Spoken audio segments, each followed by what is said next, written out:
Well, good morning. Here it is. It's Wednesday morning. It's of course Hump Day. We've made it to the middle of another week, and of course today is December the 4th.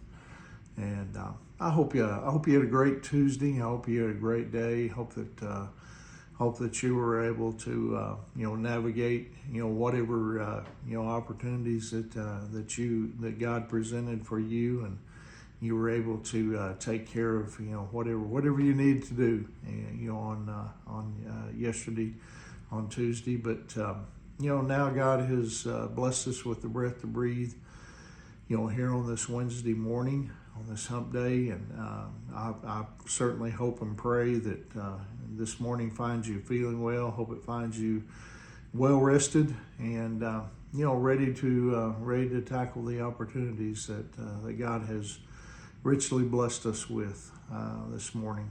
This morning I want to share a devotional with you entitled Set Apart. In Luke chapter 1 verse 11 it says, "While Zechariah was in the sanctuary, an angel of the Lord appeared to him standing to the right of the incense altar." The people of Israel, they hadn't heard from God for 400 years. There had been no miracles, no angelic appearances, and no prophets. And as Luke's gospel opens, we find Israel in the midst of a long night of spiritual darkness. But that was about to change. One day God sent the angel Gabriel to a priest named Zechariah. Now, interestingly, the last we read of an angelic appearance in the Old Testament is when the angel appeared to the prophet named Zechariah 5 centuries earlier. Now, Luke chapter 1, verses 11 through 13 tells us, "While Zechariah was in the sanctuary, an angel of the Lord appeared to him, standing to the right of the incense altar. Zechariah was shaken and overwhelmed with fear when he saw him. But the angel said, 'Don't be afraid, Zechariah. God has heard your prayer. Your wife Elizabeth will give you a son, and you are to name him John.'" Now, interestingly, the name Zechariah means Jehovah has remembered. And the name of Zechariah's wife, Elizabeth, means God is my oath. I mean, this event in their lives would confirm the truth of both their names. You see, God remembered, and God would keep his oath. So why did God set Zechariah apart for such an amazing task? I mean, he was a humble man. And if you want to be used by God, you need to know that he is looking for humble people.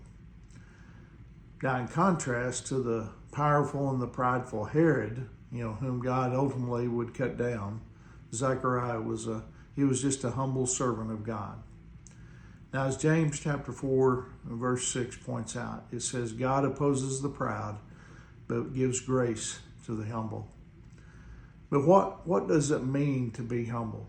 Humility is simply seeing yourself as you really are. I mean, in fact, it's our obsession with ourselves that is really at the root of so many of our problems. In his book, Mere Christianity, C.S. Lewis, he summed it up this way. Listen to what he wrote. "The real test of being in the presence of God is that you either forget about yourself altogether or you see yourself as a small, dirty object." Now, that was Zechariah. He was a country priest. Now, today we might call him a country preacher. And at this time in Israel's history, there were about 8,000 priests. Now, they represented God to people and people to God. The priests, they interpreted the scriptures. They counseled. They provided wise judgment for the people. And then twice a year, each priest would leave, he would leave his local duties to serve in Jerusalem. Now, in the same way, we are God's representatives, as followers of Jesus Christ. In 1 Peter chapter 2, verse 9, it tells us this: "You are royal priests, a holy nation, God's very own possession. As a result, you can show others the goodness of God, for he called you out of the darkness into his wonderful light." You see, God does extraordinary things through ordinary people. I mean, we can be used of God, wherever we are, no matter, where God places us. God wants to invade our ordinary lives and do something amazing. Will you say, "Not me, I'm out"? Or will you say simply, "Here I am, Lord, send me"? I don't know about you, but I want God to use me. And hopefully and prayerfully, that's what God has done for, the last, I don't know how many years. I won't count it up right now, but until the day that, he takes me home, I want God to use me or he comes back. And so anyway, hope that encourages you here on this Wednesday morning, on this hump day. Hope you have a great day. And remember, Angie and I, we love you guys and we're praying for you. And Lord willing, I'll see you tomorrow morning. God bless you.